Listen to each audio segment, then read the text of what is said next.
And I'm Dee. We're two divorced. Well, I'm still separated. Okay. Working parents. We talk about all the things you get to deal with when your marriage ends, like Co-parenting. dating, Running a household all by yourself. how early is too early for a good hard drink, Or a glass of wine. And how do you keep it all together after everything fell apart? This is Demarried Life.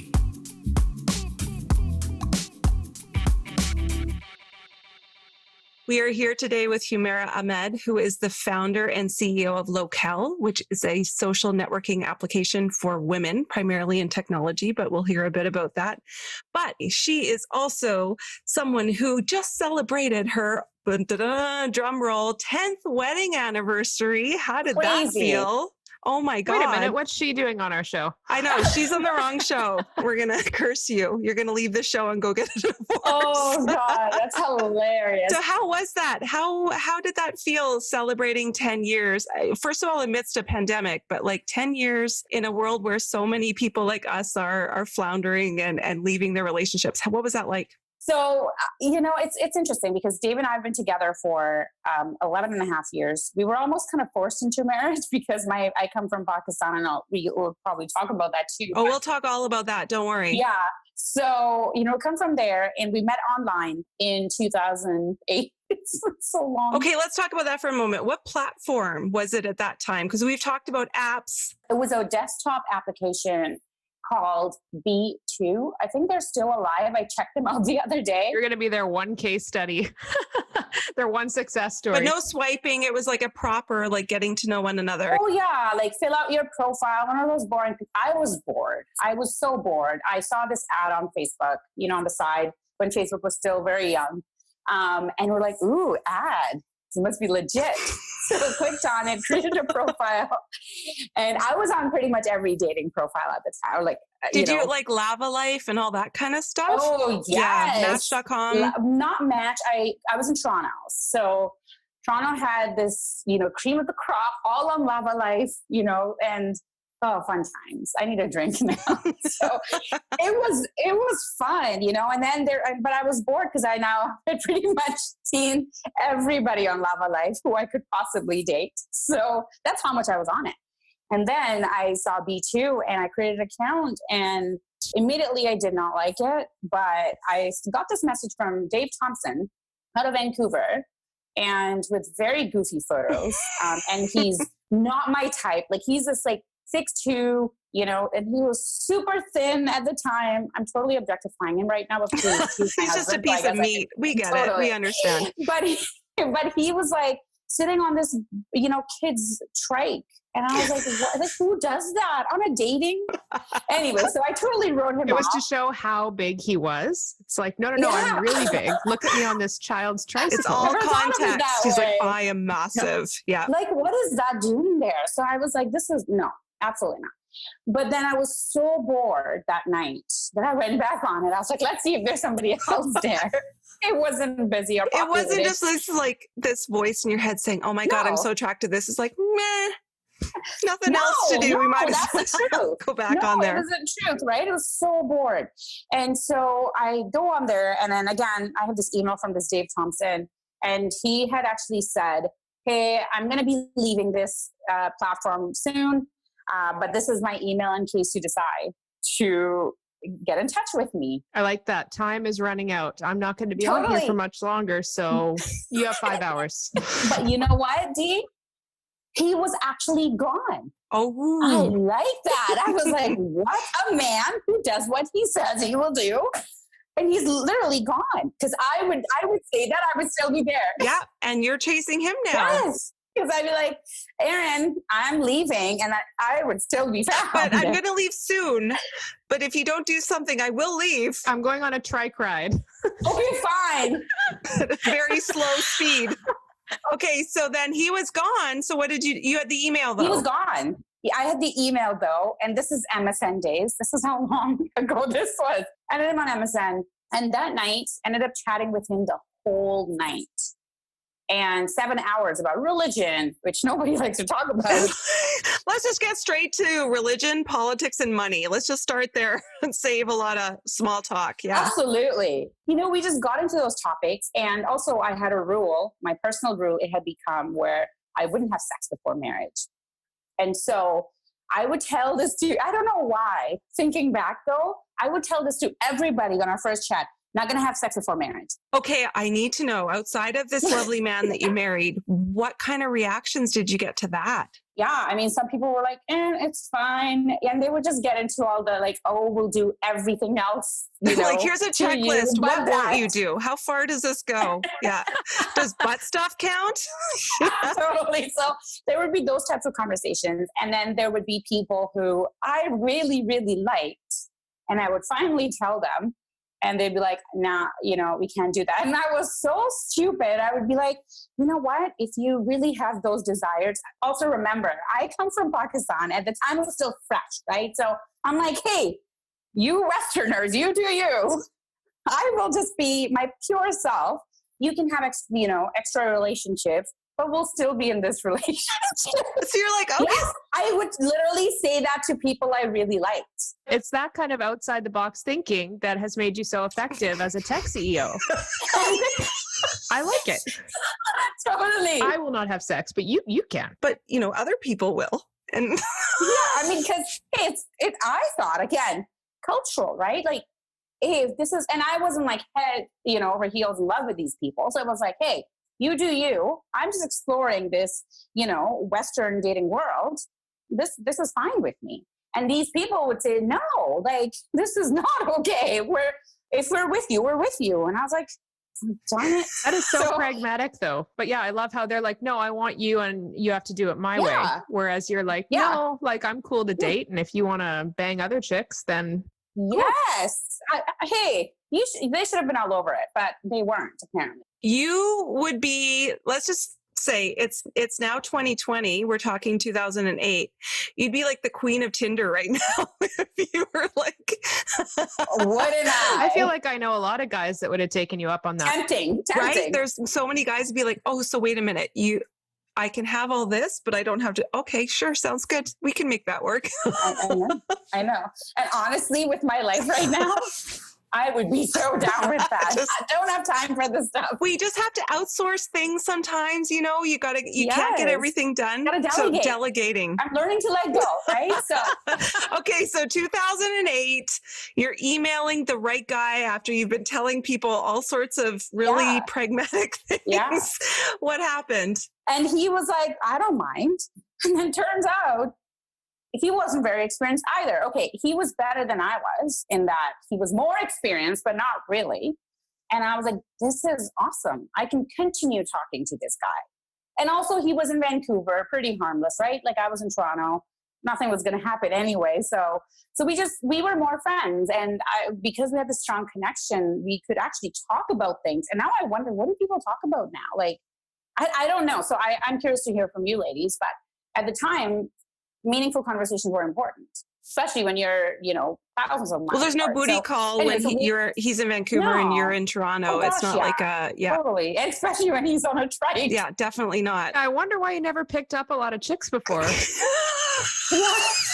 Weird. That's so weird. So then we started talking more, and over a couple of weeks, he was in love with me. So he booked a plane ticket and he booked 3 days and he visited me in Toronto. And so together ever since? Ever since, we've talked every day.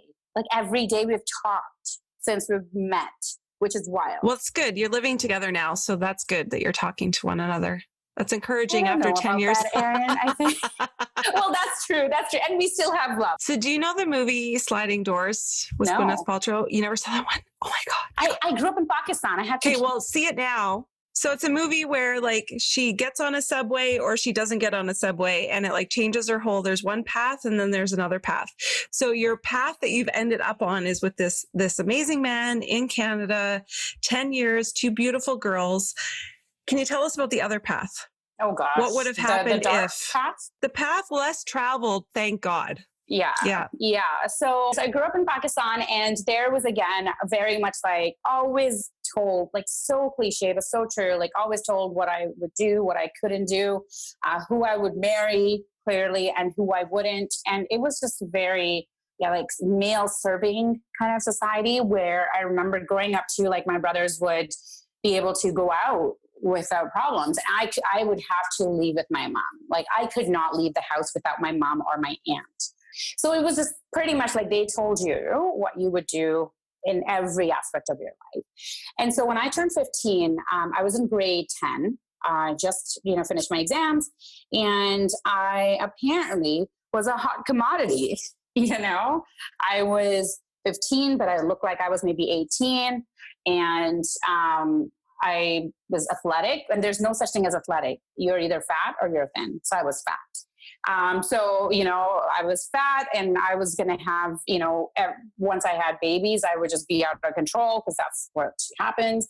And so we just got a proposal from this guy who, wow, what a creep. Like he was 27. And you were 15. I was 15. And how do you receive these proposals? Like, how is this? I was at my aunt's house one day, and her neighbor came to just visit, and she was like, oh my gosh, who's that? And they make it sound like, oh, you are so beautiful and you're this amazing thing. You're in demand. It was awful, right? Like, she saw me and she's like, oh my gosh, like, I think that person would really like her. And then this whole story started of how this man had rejected 72 women. Like, what is this even number? 72? Mm-hmm. Who's counting that exactly? Who's got the spreadsheet on that? Yeah, exactly. 72 women. And well, he was a computer engineer, so maybe. But, so he had rejected 72 women, and there was this like 15-year-old, maybe he would like her. Anyway, so. Yeah, what's the definition of women if we're starting at 15, right? Oh, well, girls. Mm-hmm.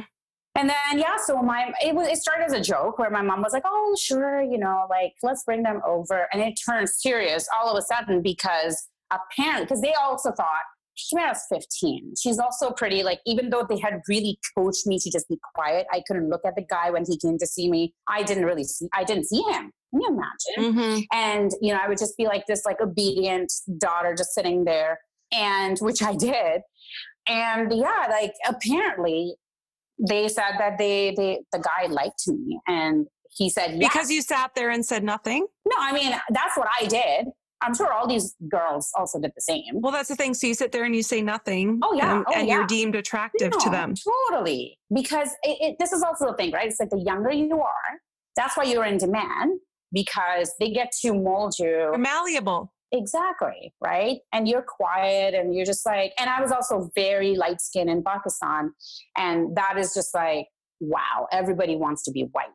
So anyway, so they, superficially, it was like, okay, well, she's a great fit. Anyway, so he liked me, which was also like, and they had really hyped it up. Like, this man has rejected 72 women or girls, and now he likes your girl. So, and then of course, he's established, he has money, he has all the stuff. So he would take care of Humaira. So yeah, and then that was it. And I was engaged all of a sudden without my consent. And I remember I was like, I had a boyfriend at 15. I had a boyfriend in Pakistan. We all had boyfriends at 15. None of us were marrying them, though. We were just making out at McDonald's and stuff like that. No, I couldn't marry my boyfriend. Right? Like, it was just, we never thought of it. And I remember like calling him, and he just thought we had a fight before. And he just thought, because to take revenge. I mean, 15. We're all stupid. Anyway, he thought I was just out of revenge I was doing this, whereas I had no consent. And I remember I would just cry every night. I was like, what the hell is happening? It went from just like this little fun thing to just kind of test it out, and to actually being engaged. And I remember even the day of engagement, I didn't see the guy. It's so like, this is it. This is your life. You're just there in like this big dupatta, which is like a scarf that's put over you, and you're just sitting there next to this man who you don't even know, you've never seen. Yeah. Have you actually said anything to one another at this point? No, yeah, never. So what did you do? How did you get out of that? I ended up being really sick. Like, so sick that I couldn't walk, I couldn't eat, I couldn't talk. I was just constantly just in bed, and just like, I had this headache and fever. And, my mom would call doctors and I would take me to the hospital, and nobody could diagnose what was going on until my family doctor, who was in London at the time, he came, UK. He came back, and my mom took me to him, and he essentially diagnosed me with acute depression. And he said, she's just depressed. That's all she is. Like, her body has stopped responding because it's so severely depressed. And so that's when they were like, oh shoot. And then I got this antidepressant, like really high dose. And then within, I think 2 weeks, I started to get better, and I could all of a sudden like eat and talk and everything. And so I think that was a bit of a catalyst. But then what happened was, all this time my parents were starting to feel a bit bad because, yes, I was so young and I didn't want that. I would cry every night, like every single night. I remember just crying and just begging my parents to not do this. And you got physically shut down over this. Totally, yeah, totally. And I was always just told, go back to studying, this is going to happen. This is status quo. My mom was married when she was 17. So it's like, well, you'll just be a year younger, big deal. So it was all just like, nobody was really listening. And so I started to get better. So wedding was on track, right? It was in February. And then what happened was in January, he got this great news that he was invited to go to US on H1 visa, where he would be there for 3 years. This is what somebody calls it casual cruelty, which is an interesting term. But he called up my dad and he said, so, I just want to share with you, I just got this letter from, US, and I have been invited to work there on H1 visa. I'm really excited. And I just wanted to share with you that, I've thought of 2 options for Humaira. The first option is that we get married in the next 10 days. So we'll have to, kind of stop the wedding madness, do it quickly, totally 10 days from now. And then I go to US. So basically I would stay in Pakistan still. He would be gone for 3 years. And in this time, he was going to try to like get me over. Who knows how long that would take. So that was one option. The second option was you just wait, until I come back. And that would be 3 years. I mean, Humaira's still pretty young. She'll be 18. It's fine. And so he basically decided for me. And that's where my dad, he's my hero, even though he was part of all that madness, but he's still, he just looked at everything, right? Like, my daughter is so sick. She doesn't even want this. And maybe this is a sign, right? Like, he's giving us these 2 options. He's deciding for us. There's no discussions. There's no like, hey, let's talk about this. What do you think? And what about option C? Humaira doesn't marry me. But this is what they call casual cruelty, is that he never thought you're doing something that is status quo, right? You're not even thinking the consequences would be outside of what you anticipate. So you're just casual, but it's cruel to you. Yeah. Right. So it's interesting. And so my dad, I remember he was on the phone, so same phone call. And he's like, okay, well, I'll call you right back. And so my ex-fiance is like, okay, cool. And then he comes back and he looks at me, and my mom was there too. And he said, so I just got this call from, this person, and here's what he said. And he looked at me, and then he said, because my mom's like, okay, what are we going to do now? Like, we've booked everything. Like everything has been paid for. And then he just said, you know what? And he looks at me and he's like, I think this is over. And how did you feel in that moment? Oh, yeah, I was just do you remember? What? Yeah. Oh yeah. I remember sitting on my bed and I was like, huh? Like what? And he's like, yeah. He's like, you know what? You're not a burden. You don't even want this. And like, what the hell? Like, and I think my dad was really upset that this is such a big life decision that he's just taken it upon himself, and he's deciding for our family, and he's deciding for like, now it's like, well, okay, these are your options, deal with it. Right. Well, what's that like, that messaging of that you're a burden? He's saying you're not a burden. He said, you're not a burden. But what is the messaging that he has to define you as not a burden? If he thought of me as a burden, he would get me married off in the next 10 days, right? And then, because I could go live with his family, basically be their maid, as we would call it, because women get married, they just do household chores, right? Yeah. And so he was like, well, we're not so desperate to get rid of you that we would just do it. Like, you don't even have your husband. you know, and then he's gone. And so you're living with his family. And that's like, if you were a burden, sure, we would do that. And many people actually do that, which is really sad. Yeah. They just do it. The idea of a human being just being a burden by virtue of existing, you know? Totally. And girls are. Like, I think things are starting to change, which is really refreshing. But growing up, girls are a burden. Like, it's even now, I still hear from a lot of people. It's like, oh, you don't have a son? You don't want a son? I was like, actually, no. I don't want anybody. I don't want anybody right now. But Dee has all girls as well. So yeah, awesome. She's got 3 girls. Yeah. I want none of them. You know, it's so funny.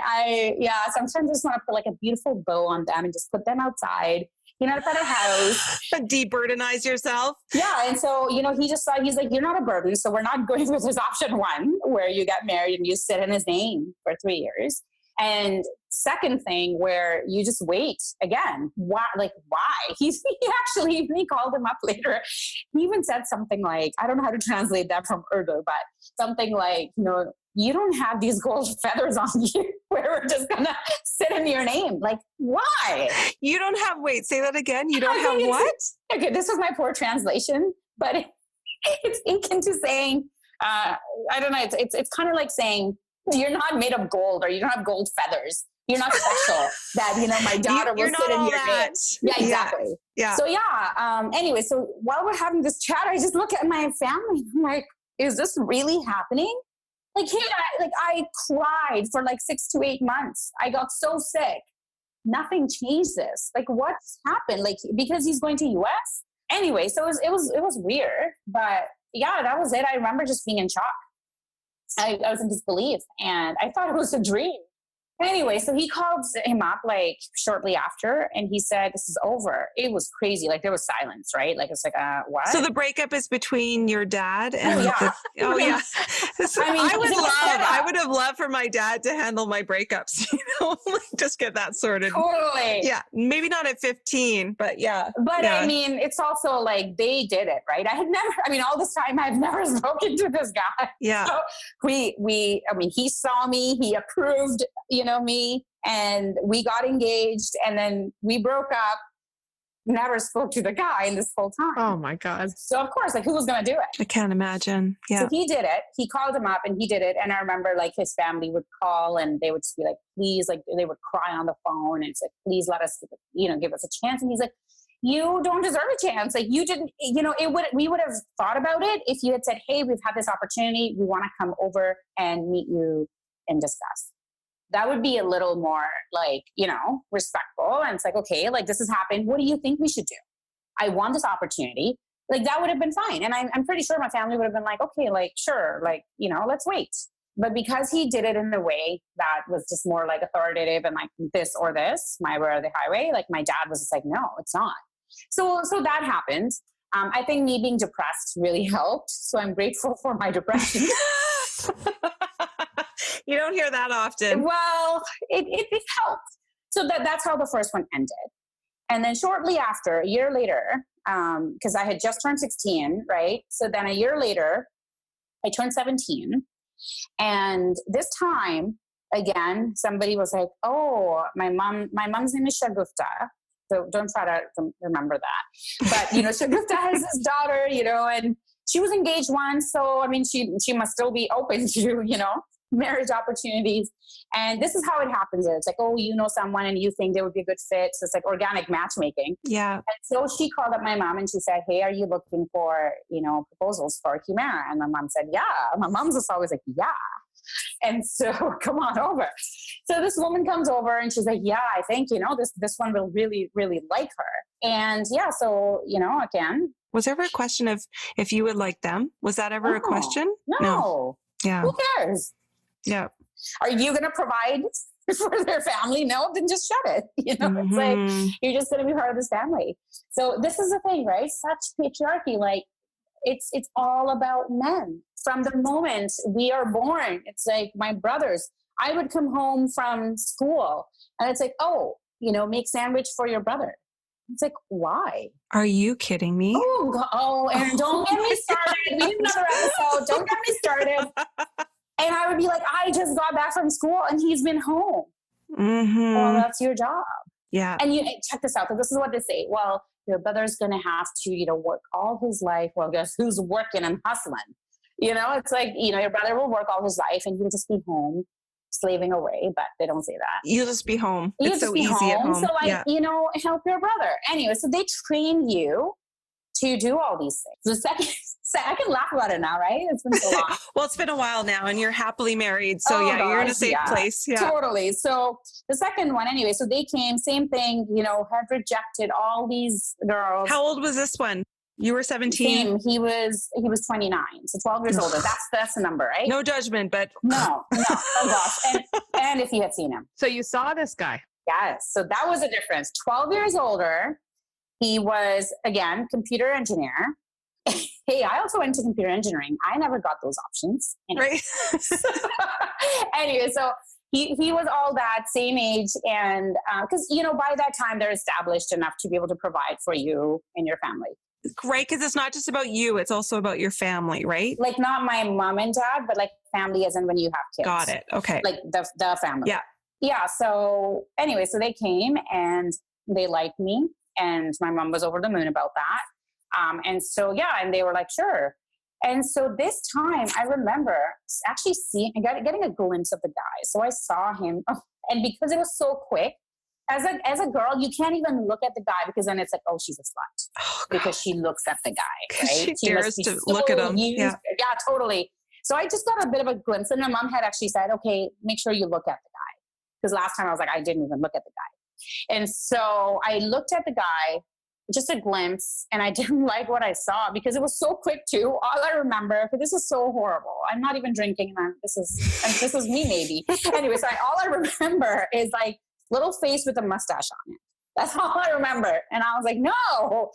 Anyway, so they leave, they call back right away, and they're like, yeah, we're in this, and we want this. It's like a business deal. It's like I've seen the merch, and I'm ready to put in my offer. Yeah, totally. Yeah. But I'm not getting anything though. Exactly. I'm the merch though. You're just right. The merch. I'm the merch. Okay. All right. Yeah. So that happened, and then this time it was very. I remember. So they came a few times before it was all like finalized. And he had a big family, and all these women would come, like his sisters, and his. So he was the only son. So he was everything, right? He's the prince. He's the prince. And so everybody was like, oh, dude number 2 is just amazing. He's this and that. And anyway, so I remember his family came over. And one time, one of his sisters said, so, and also remember I'm 17, right? Mm-hmm. And they're like, so do you know how to cook? I mean, I do know how to cook. I've been cooking since I was 12. So I was like, yeah, like I know how to cook. And they were like, okay, yeah. A lot of times we have parties where we have 50 plus people and you'll have to cook rotis. I'm not sure if you've ever made rotis, but rotis are really so yummy. Never made them. Love them. I can make them, love them and all that stuff. For 50 people. And you have to like use that. I can't even think. The rolling pin? Thank you, rolling pin. Yeah. To roll those rotis. They basically want you to cater complex cooking events. Yeah. Like totally. Very intense physical cooking events. Why not? And so there's, for 50 people. And I was like, no. And I've always been very like, sassy, I guess. And I was like, no, like who does that? When we have that many people, we just cater food. Like who's going to be cooking? My mom never did. So I'm not going to either. And they're like, oh, honey, you will have to, because that's what happens in our house. And I was like, oh, I won't. Oh, how did that go over? Oh, it was just, they just thought, wait till you come over. And so they told my mom that. They were like, oh, by the way, your daughter, she's a bit sassy, like, and they weren't expecting that. And I mean, they want it all, right? Yeah. Somebody who just zips it. And then my mom was like, oh, like, I actually got in trouble for that because my mom's like, you're your in-laws, why are you doing this? And I was like, Mom, 50 people? Have you ever cooked for 50 people? Mm-hmm. And she's like, managing their expectations. Exactly. Set it low at the beginning. Totally. And my mom was mad and she's like, well, at least they're being honest. Well, so was I. Not doing it. So thanks, Dee. Everybody needs a Dee in their corner. Where were you in that moment, Dee? She needed you there. I know. Where were you? Anyway, so it was pretty bad actually. And they were like, oh, fine. She'll grow up. She's 17. Anyway, so I remember my mom actually saying, so this was burned from my mom, and I love it even today. So they said, they told her all this stuff, and my mom was like, well, she's 17, she'll grow up. And one of their family members actually said, a man, I think it was a guy's sister's brother-in-law, he said, well, if she's so young, why are you getting her married? Yes. Rational voice in all the chaos. Finally, someone. Didn't matter. My mom's like, he, whatever, right? But at least someone said something, right? I know, yeah. I know. He's my hero. Right? Wherever he is, we support you. Yeah. Totally. And so that happened, right? And then it was a big engagement ceremony where we were on this like stage, and there was lots of people, like lots of food. And that was like, with hindsight, best day ever. Best day ever. So, they got me this like beautiful dress. It was so heavy. So I sit in it, and it was crazy. I was like all dolled up. If you ever want to kind of get a sense, just Google Indian bride, exactly like that. And I remember after the ceremony, actually around the ceremony, they were treating our side of the guests so poorly. They were kicking chairs, like my ex-fiance's mother. Okay, by the way, my family paid for everything. Oh, okay. My family paid for everything, right? That's traditional, right? Typically? Super traditional. So they did everything, and she's like, we don't like this style of chairs. We did this. And here I am. It's like, well, then pay for it. That's all we can do. Anyway, so after that was done, I remember my mom just didn't feel good about it, because there were other things that happened. Like, she didn't even say hi to my grandma. And it was pretty bad.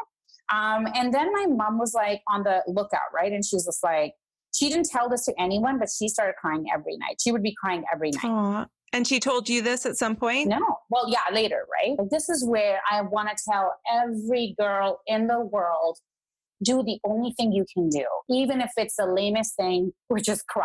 Mm-hmm. Cry. Make sure that you do what you can to let people know your either agreement or not. I remember talking to my dad, and I was like, Dad, I don't want to marry this guy. And he was like, okay, again, voice of reason. And he said, look, he's a good guy, from our society standards, he has it all. You have 1 year until your wedding.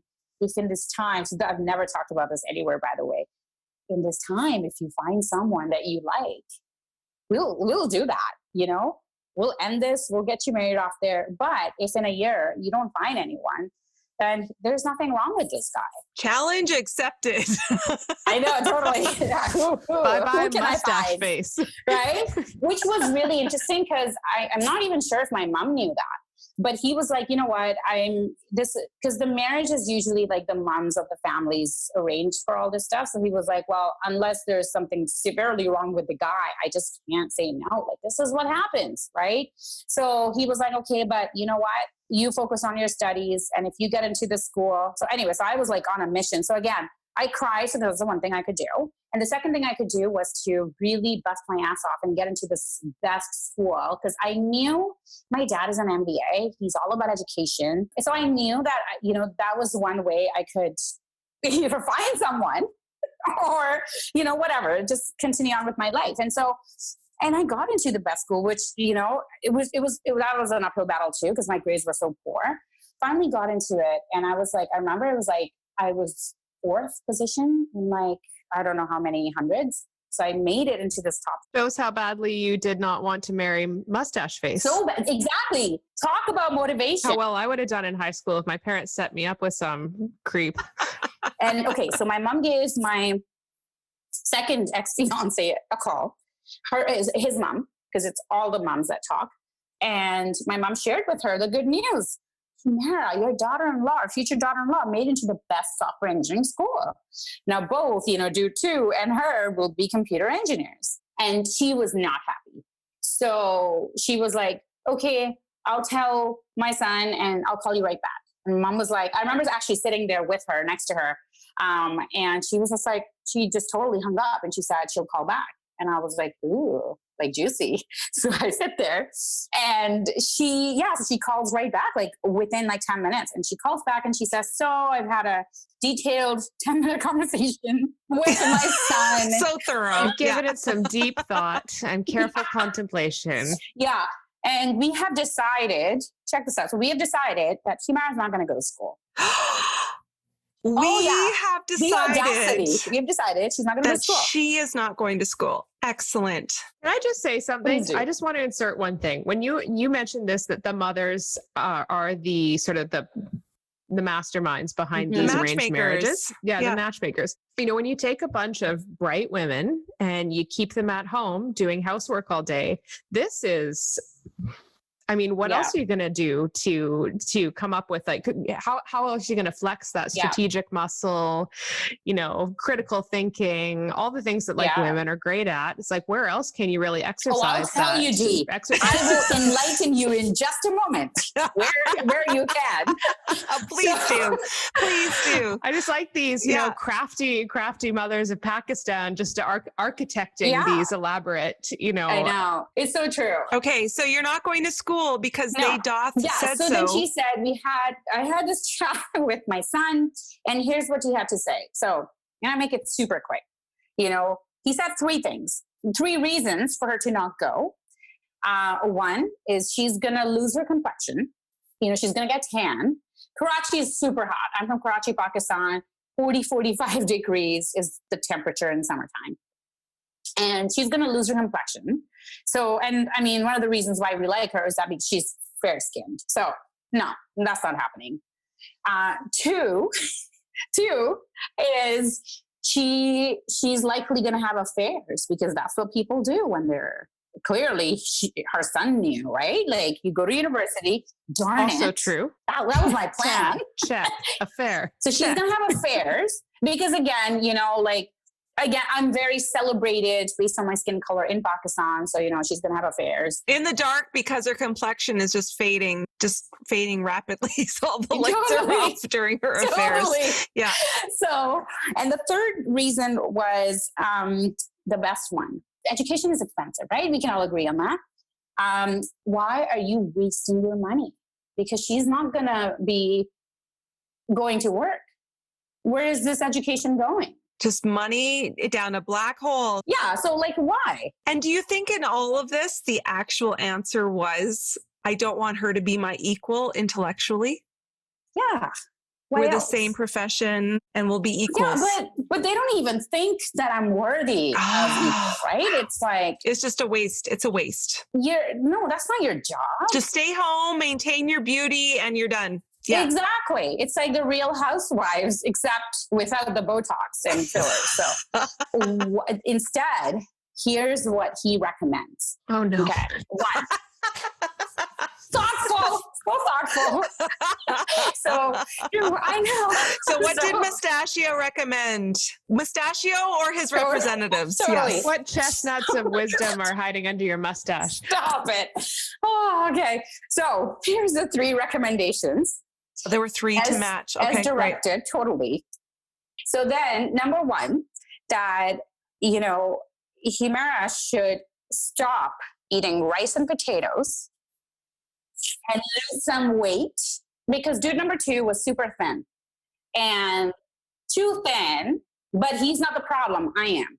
So I need to lose weight. And because I had mentioned at some point, all the dishes that I loved that I shared, like, oh, what do you like? I like to eat rice and potatoes, right? So rice and potatoes. So stop eating that so that she can lose some weight and be even better match to dude number 2. But the roti, how are you going to do it? How are you going to do the roti without enough energy? That involved food, which he was not a part of. Yeah, exactly. But what about the rolling pin? And we know how long it takes. And the second thing was that she should learn how to make different kinds of breakfast every day, because dude number 2 didn't eat the same breakfast every day. So today, if it's waffles, tomorrow it's going to be omelet, and then it's going to be sunny side up, and then it's going to be French toast, and then it's going to be, you know, whatever. This was their answer to why you shouldn't go to university. Yeah. So you wake up an hour before he does. You make this elaborate breakfast for him. Of course, he provides for you, right? It's a full-time job. Totally.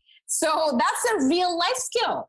What are you teaching? Software engineering? This is a great list of suggestions. These are so helpful. I think we can all learn something from this.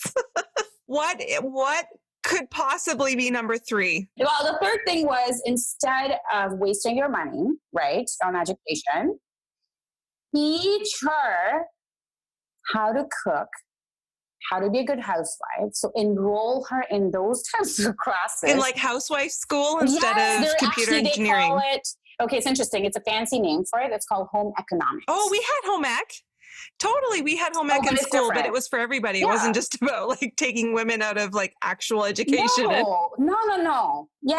I mean, this is really women getting coached and guided on how to be the best housewife ever. So this was pitched to your mother? Oh yeah. This was all on the phone call, the same phone call. So then she has to tell you like, okay, so what happened? Who cares about telling me? Oh, okay. You're not part of it. Everybody decides for me, right? Your opinion doesn't matter. My mom can just take potatoes and rice away. Where am I going to go? She puts them in front of you and just like swipes them off the table. Nope. Totally. Nope. Not for you. But for everybody else. So, oh my God, it's like Hunger Games. But anyway,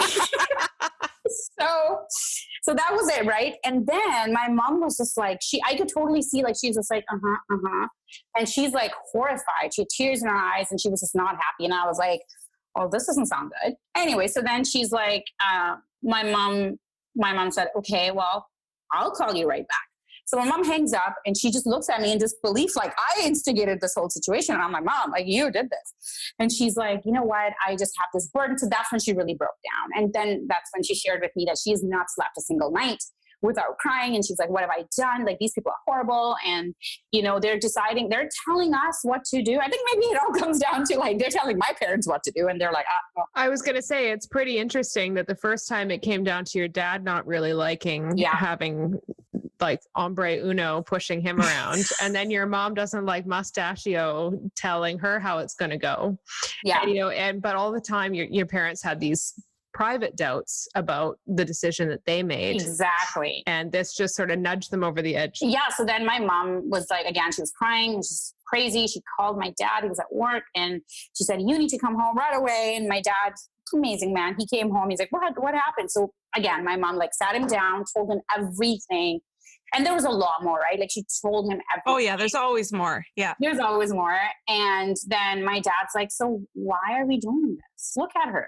She got into the best school. She doesn't even want this. And why are we doing this? So he just comes and he says, so why are we doing this? And then, yeah, so that was that. And then my mom said, okay.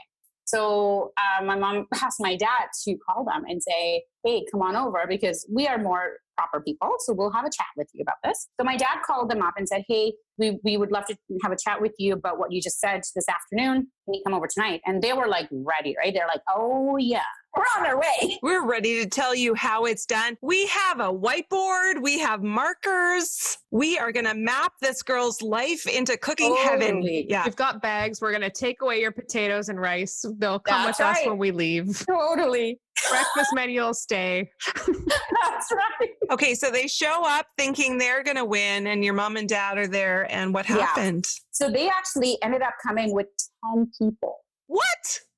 Oh my God, they have an entourage. Talk about influence and power, right? The power play. So he knew. So my dad had sat us down, me and my sister and my mom, and he's like, this is it. He was like, Humaira, give me the ring. I happily go and bring that ring. And I'm like, here you go. We knew that he was going to end it. Oh my God. Oh, he was like, oh yeah. So then he's like, so we're like, my sister and I were like, really like, you know, our ears to that wall. And we're like, let's just hear, see how this goes down. So they come over, it's like, oh, hello, and all the, you know, salutations and stuff. And then they sit down and they're like, so we're here to talk to you. And my dad's like, before you say anything, here's your ring. Mic drop. Yeah, he's like, it's actually over. Bitch, it's over. You can't fire me. I quit. Yeah. He's like, it's over. And they were like, what? And he's like, yeah, like all the things that I've heard so far, there's no way, you know, I'm going to have my daughter be in your house. Like that sounds like a jail, just a trap. And we're not doing this. So that's how I escaped those two. And it feels like it doesn't even feel like it was my life, because ever since I've been in Canada, like a lot of things have happened. And I mean, since especially gotten married to my amazing selected by you while you were fully educated. Yes. That actually brings me to a question I've been dying to ask, which is that within marriages where you're from, is divorce common? Because based on the research I've done, it's not common at all. But I guess what I'm curious to know is that due to the successful nature of these arranged marriages, or is it that it's not socially appropriate to get divorced, or is it both? And if it is, if it is that people aren't happy and they still exist in these marriages, I mean, is that something that's talked about? Do you have all day? That's a really good question. But this is happening. I think it's also, I mean, there's definitely a couple factors, but one being that, you're married, especially in that case, if I had gotten married, you're so early, they get to mold you, they get to abuse you and just like desensitize you so much. That becomes your life. And once you have your children, right? Like, where are you going to go? You don't have education. You don't have any experience. Nobody's going to freaking hire you. What are you going to do? Right? And so you're stuck with this man with your kids. And a lot of women stay because of their kids and because they're not financially independent. They can't afford to lose, their kids, because what's going to happen if you want to go away and the husband wants to keep kids? You can't fight for custody. You have no money. You'll get the kids. You get the kids. So if you want your kids, which most women do, you got to stay with them, right? So there's that thing.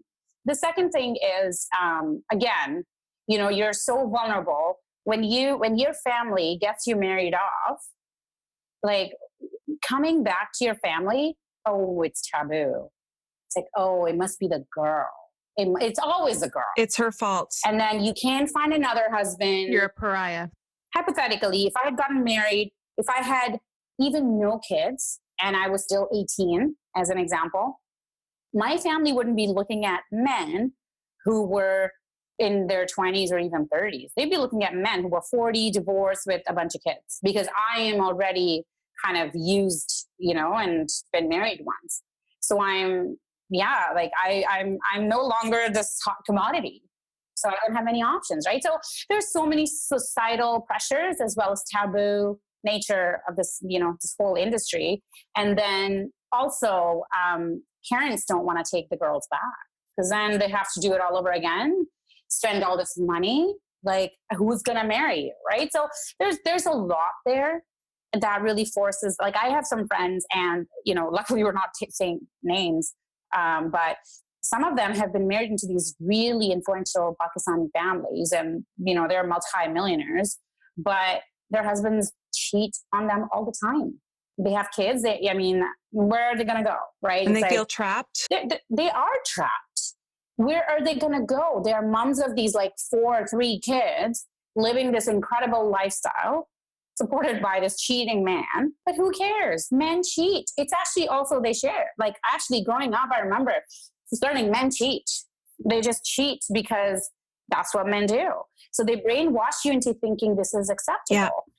It's normal. I was going to ask that. Is there a space sort of in that social network, from women to women, where you can share your unhappiness, or you can share what you're going through with each other? Yeah. Now, as much as we all hate Facebook, we love Facebook. Facebook has this group that I actually know the founder. We have over 260,000 women, Pakistani women, on this Facebook group. In Pakistan, or both, in Pakistan and around the world? Okay. Yeah, but they're originally from Pakistan and they have some kind of connection. And because they get married off so young, they're so dependent on this man and his family. They are essentially slaves. Like, that's what they are. And because they just cater to their family and what they like, and, and the kids and everything. And because you're not independent financially, you just can't. What are you going to do? Where are you going to go? Well, it's that idea you mentioned earlier, the phrasing of burden, and then becoming sort of an asset for a family, but only in a caretaking perspective, not in an intellectual. Exactly. Yeah. And then the no school thing, we don't approve of Humaira going to university, just sort of, you cut the legs out from underneath me if I was ever going to, hope to support myself if this doesn't work out. So it's basically dooming you to being stuck. Exactly. And then what are the options, right? Then you just go to teach at these schools, that only give you 20,000 rupees, which is like, honestly, not even like, maybe it's $200 a month. And that's all you can make. I have come from shit, deep shit. And even that is better than a lot of what my friends go through. So I have that perspective, right? Despite all of this madness that's happened with me, at the end of the day, my parents still did way more than what other parents do in the same situations. There's this family honor. Yeah. People get killed for that. Like, it happens all the time. Yeah. Even in educated families, this happens all the time. And even if they don't get killed, it's essentially, I'd rather die than live in those situations, right? So women just stay there and they just don't have a choice. So I have a question. Were your parents, was that an arranged marriage? I was just about to ask that. You took the words out of my mouth. Yeah. My mom was 17. My dad was 10 years older. And my mom actually had seen his photos. I was like, in some ways, Mom. She actually got to look at him or see a version of him? Yeah. She saw a picture and she didn't like him. And she said no. But who cares? So she got married to him. And my dad actually was more like, he told his dad, like, whatever you want, I'll do it. And so my father-in-law, no, I'm totally, I've grandpa. There's so many people. My grandpa, my paternal grandpa, yeah. He decided for him, and my dad was okay with it. And it's their 40th wedding anniversary coming up. I think in their case, like, my mom was, again, so young. My dad is a great man. Well, they both sound like great people. And so, in all that, they found one another, right? They so are. Yeah. I've hated them so much, and I'm going off, on record by saying that because I've hated them so much, for a long time. But now looking back, it gives you perspective that they did the best that they could, and they did get me out of those. And actually, it's interesting because I think my mom now says, like, having known you, I knew that you would not be happy in that marriage and you would be divorced. Okay, check this out. My sister, my family got her out of her marriage, which they also arranged. He ended up cheating on her, took her money, all sorts of crap, and just still trying to get her over because she's this independent mother. Single mom. Because she's a single mom. You can't be a single mom there, right? So she still needs support. But from Canada's perspective, single mom's fine. But she got divorced. My amazing cousin, who's a dentist, has a career. Male or female? Female. She ended up with divorce. And my third cousin, so I can think of 4 cousins right now, my sister and my sister. So why do these marriages survive or not survive? And I think where people stand for themselves, which is why I think divorce is great. If it's not the right fit, we should all have this option. You're so right.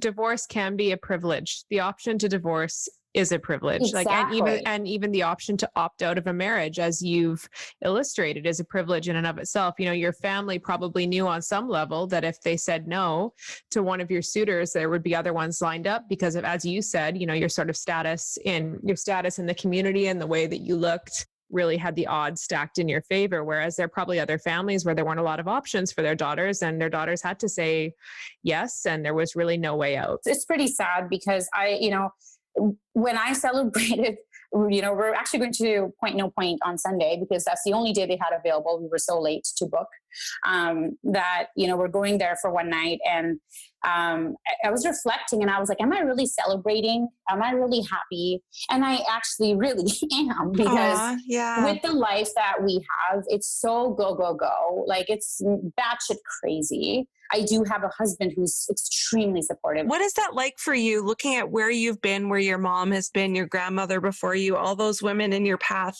seeing these 2 little girls now? Like, what does that feel like for you? Oh, it's so empowering. It's amazing. I actually remember I wanted to have girls, and I wanted to have girls because I knew I was in a really good situation where I have this incredible husband, man, true man. Supporter of women, man. Supporter of women, right? And the work, especially that, I do this now, but even before I've always been about women empowerment, clearly, because of what I've been through.